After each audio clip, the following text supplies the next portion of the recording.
Welcome to my channel Bharat TRIPS. তো বন্ধুরা, আমরা আজকের দর্শন করব কালীঘাট মন্দির। এটা হচ্ছে বালিগঞ্জ স্টেশন থেকে আপনারা এটা খুব সুবিধা হয় আসতে। এছাড়া যদি এখানে আসতে চান আপনারা হাওড়া থেকে, শিয়ালদা থেকে, এছাড়া এয়ারপোর্ট থেকে খুব সহজে আপনারা ওলা উবের ও বিভিন্ন রকম বাসে আপনারা এখানে চলে আসতে পারেন। এটা দেখছেন, এটা হচ্ছে কালীঘাটের স্কাই ওয়াক। এটা 14ই এপ্রিল 2025 সালে এটা তৈরি করা হয়। পয়লা বৈশাখের দিন এইটাকে উদ্বোধন করা হয়। এর ওপর থেকে যখন আপনারা হাঁটবেন, যে শহরের যে অসাধারণ দৃশ্যগুলো সেগুলো আপনারা দেখতে পাবেন। এই স্কাই ওয়াকটা খুব সুন্দরভাবে সাজানো হয়েছে, যারা দর্শনার্থীরা যাতে এখান থেকে কালীঘাট মন্দিরে পৌঁছাতে পারে। বিগত বহু বছর আগে এই স্কাই ওয়াকটা এখানে ছিল না। আগে নিচে থেকে খুব যানজট এরিয়াপূর্ণ জায়গা থেকে মানুষকে কালীঘাট মন্দিরের মধ্যে প্রবেশ করতে হতো। দর্শনার্থীর সুবিধার জন্য এই স্কাই ওয়াকটাকে বানানো হয়। এই স্কাই ওয়াকটা 440 মিটার লম্বা আর 10.5 মিটার চওড়া। এই যে স্কাই ওয়াকের ভিতরে 3টি লিফট আছে, 3টি এক্সকেলেটর আছে। এছাড়া উপরে প্রায় 200 মতন প্রায় ছোটো ছোটো দোকান বা স্টল করা আছে। এছাড়া এই স্কাই ওয়াকের প্রতিটা জায়গায় ক্যামেরা লাগানো রয়েছে। এবং এই স্কাইওয়াকে একটা ভালো জিনিস দেখলাম, যে এখানে হুইল চেয়ার অ্যাক্সেস করার একটা ব্যবস্থা রয়েছে, যেন যে সমস্ত বয়স্ক মানুষগুলো যারা হাঁটতে পারেন না, যারা হুইল চেয়ার ইউজ করেন, তারাও এখানে আসতে পারবেন। পুরো ব্যবস্থা করা রয়েছে মন্দিরে তাদেরকে প্রবেশ করানোর জন্য। তো এই যে স্কাইওয়াকটা একটা অসাধারণ দৃশ্য, এখানে এসে আপনারা ফটো তুলতে পারেন, ভালো সময় কাটাতে পারেন। আগের তুলনায় এখন মন্দিরে যাওয়া খুব ইজি হয়ে গেছে। এই স্কাইওয়াকটার জন্য একটা আলাদা অভিজ্ঞতা আপনারা পাবেন।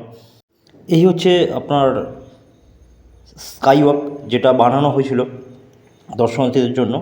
আপনারা এটা দেখলেন। এবার আমরা একটু মন্দিরের দিকে যাব। আর কিছুক্ষণ হাঁটলেই এই হচ্ছে মন্দিরে যাওয়ার রাস্তা।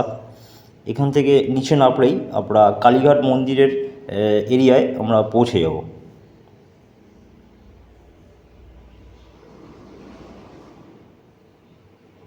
এই হচ্ছে কালীঘাট এরিয়া।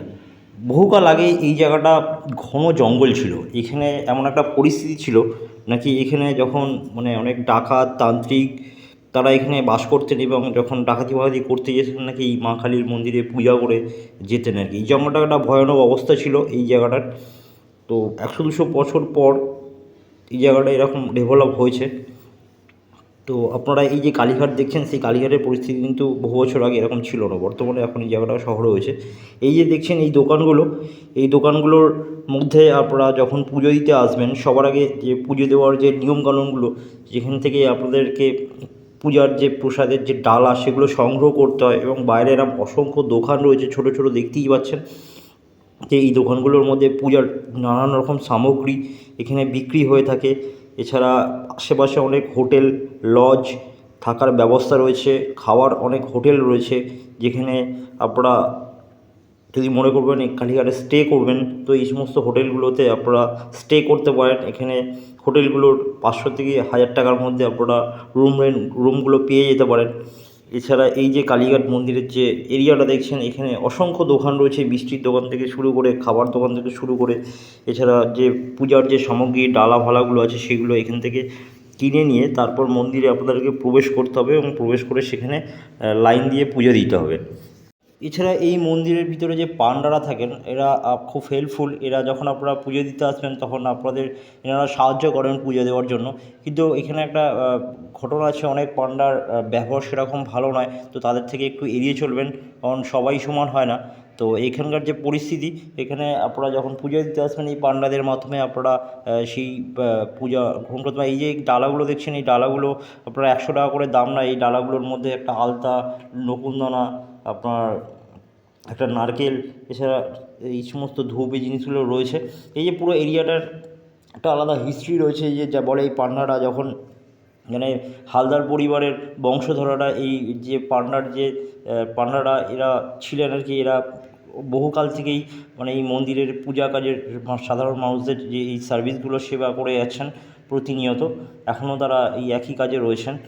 তো বহু মানুষ আছে, যারা কয়েক লক্ষ মানুষ আছে যারা এখানে প্রতিদিন ভিড় করেন। শনিবার মঙ্গলবার এখানে ভীষণ পরিমাণে ভিড় হয়। সবথেকে বেটার হয় আপনারা যখন আসবেন তো সকালবেলা যদি আসেন তো বেটার হয়। চলুন আমরা একটু মন্দিরের ভিতরে প্রবেশ করি।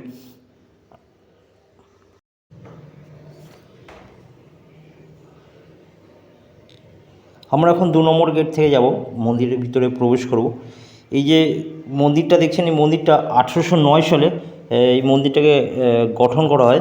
এই শ্রাবণ রায়চৌধুরীর উদ্যোগে এই মন্দিরটা তৈরি করা হয়। এই যে যখন পূজা আপনারা দেবেন, পূজা দেওয়ার পরে এই রাস্তা থেকে গিয়ে এখানে একটা রেলিং করা রয়েছে যে মার মন্দিরের প্রবেশদ্বারের ওখানে আপনাদেরকে লাইন দিতে হবে, 1 থেকে 2 ঘন্টা লাইন দিতে হয়। দেওয়ার পরেই আপনারা মূল মন্দিরে পূজা দিতে পারবেন। এই যে বহু মানুষ আসছে, দেখতেই পাচ্ছেন যে এনারা পুজো দিতে এসছেন। এরকম প্রতিদিন প্রচুর মানুষ আসেন যারা এখানে মায়ের পূজা দিয়ে থাকেন। এই যে এখানে একটু আপনাদেরকে কষ্ট করতে হবে, কারণ এখানে আপনাদের প্রচুর ভিড় হয় যখন আপনারা আসবেন, তো এখানে লাইন দিতে হবে। এই যে মায়ের মন্দির, এই মায়ের মন্দিরটি একটা অসাধারণ জাগ্রত একটা মন্দির। তো এই যে কালীঘাট বলা হয় নাকি, এই কালীঘাট মন্দিরের নামকরণ অনুসারে নাকি কলকাতা শহরটার নাম হয়েছিল। তো এই যে মানুষের ভিড় আর প্রতিদিন এখানে যে হাজার হাজার মানুষের আসা, ও এখানকার যে মা কালী রয়েছেন ওনার যে জাগ্রত একটা ফিল আসে যখন আপনারা এই মন্দিরের ভিতরে আসবেন, তো তখন মনে হয় যেন মা কালী স্বয়ং আপনাকে এখানে এনেছেন বা রেখেছেন। অনেকে মানুষের প্রার্থনা, অনেক মানুষের যে মনস্কামনা এই মন্দিরে তারা করেন এবং তাদের পূর্ণতা পান তাঁরা। সেই জন্য এই মন্দিরের যে একটা আলাদা বিশ্বাস মানুষের রয়েছে। এই যে এই মন্দিরটা দেখছেন, এটা অনেকে ষষ্ঠীতলা বলে থাকেন এই জায়গাটাকে, অনেকে আবার মনসা তলা বলে থাকেন। এই যে এইখানের যে মন্দিরটা রয়েছে, এই মন্দিরের ভিতরে যে তিনটি যে মূর্তি ঠাকুর দেখছেন, যে এটা ষষ্ঠী দেবী, শীতলা দেবী ও মঙ্গলচণ্ডীর পূজা করা হয় এখানে। বহু মানুষের যে বিশ্বাস, এখানে তারা আসেন এবং এখানে তারা বিভিন্ন রকম যে মানত করে থাকেন, পূজা দেন। এই ঘণ্টাগুলো রয়েছে, এই যে মনসা গাছটা রয়েছে এখানে। তো এই যে মন্দিরের ভিতরে আপনারা এই জোড়া শিব মন্দিরে দেখতে পাবেন। এই যে জোড়া শিব মন্দিরের একটা মন্দিরের নাম হচ্ছে ভুবনেশ্বর, আর একটা ঠাকুরের নাম হচ্ছে রামেশ্বর। এই যে মন্দিরটার একটা আলাদা প্রচলিত বিশ্বাস মানুষের কাছে রয়েছে। এইখানে যখন মন্দিরে আপনারা আসবেন, তো এই জোড়া শিব মন্দিরে অবশ্যই বাবাকে পূজা দেবেন এবং এখানে একটু ঘুরে যাবেন। তো এই যে মন্দিরের একটা আলাদা অনুভূতি, আপনারা যখন কালীঘাট মন্দিরে আসবেন এই জিনিসগুলো এই মন্দিরের মধ্যে দেখতে পাবেন। তো এখানকার বহু প্রচলিত অনেক রকম অলৌকিক ঘটনা রয়েছে, যেগুলো আপনারা খোঁজ নিলে জানতে পারবেন। এছাড়া এই যে বাবার মন্দির, যে বাবার মন্দিরের যে বাবার কাছে যে প্রার্থনা করার, সেই প্রার্থনা করার পরে আপনাদের যে মনস্কামনা একটা পূর্ণতা পায়। তো এই মানুষের বিশ্বাস, এই যে জোড়া শিব মন্দিরে মানুষ এখানে আসেন। এছাড়া এই জায়গাটা দেখছেন, এটা হচ্ছে বলির জায়গা, এখানে বলি দেওয়া হয়। তো এখানে যে বহুকাল আগে বলা হতো নাকি এখানে নরবলিও হতো। এছাড়া সেটা বর্তমানে মানে হয় না, বহুকাল আগে সেটা বন্ধ হয়ে গিয়েছে ব্রিটিশ আমল থেকেই। তো এই যে বলি জায়গা, এখানে অনেকে কী করেন এখন, যে কুমড়ো, তারপর আপনার যে লাউ, ওইসবগুলো বলি দেয়, এগুলোকে বৈষ্ণব বলি বলা হয়। এছাড়া এই যে এখানে মানুষরা আসেন যারা মানত করেন, সেই মানতের গুলো যখন পূর্ণ হয়, তখন তারা যে ঠাকুরের কাছে যে কমিটমেন্টগুলো করেন, এগুলো পূর্ণ করেন এবং এখানে এসে সেগুলো বলি দেন, পাঠা বলি হয়।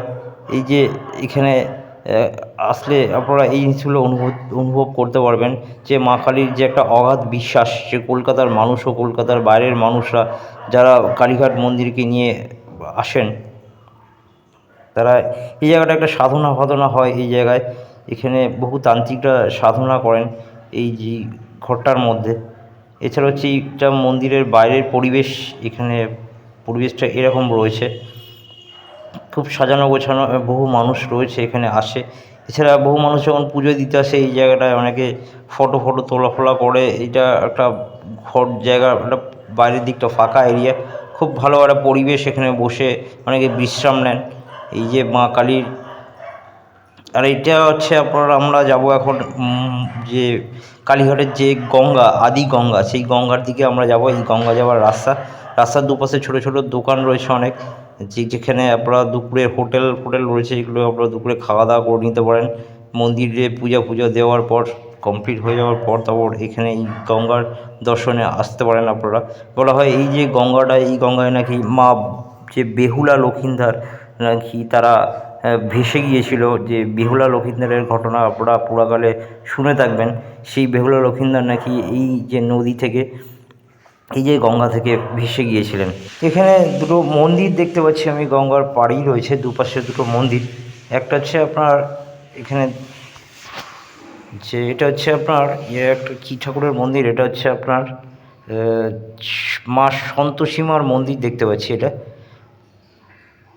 আর এই পাশে আর একটা মন্দির রয়েছে, শ্রী জগন্নাথ দেবের মন্দির রয়েছে এটা। তো এই হচ্ছে কালীঘাট গঙ্গা, যে গঙ্গাটা এখন এই পরিস্থিতি রয়েছে, বর্তমান পরিস্থিতি এখানে আর কি বহু মানুষ এখান থেকে আগে নৌকা করে আসতেন এবং এসে কালীঘাট মন্দির দর্শন করতেন, কালী ঠাকুরকে দর্শন করতেন।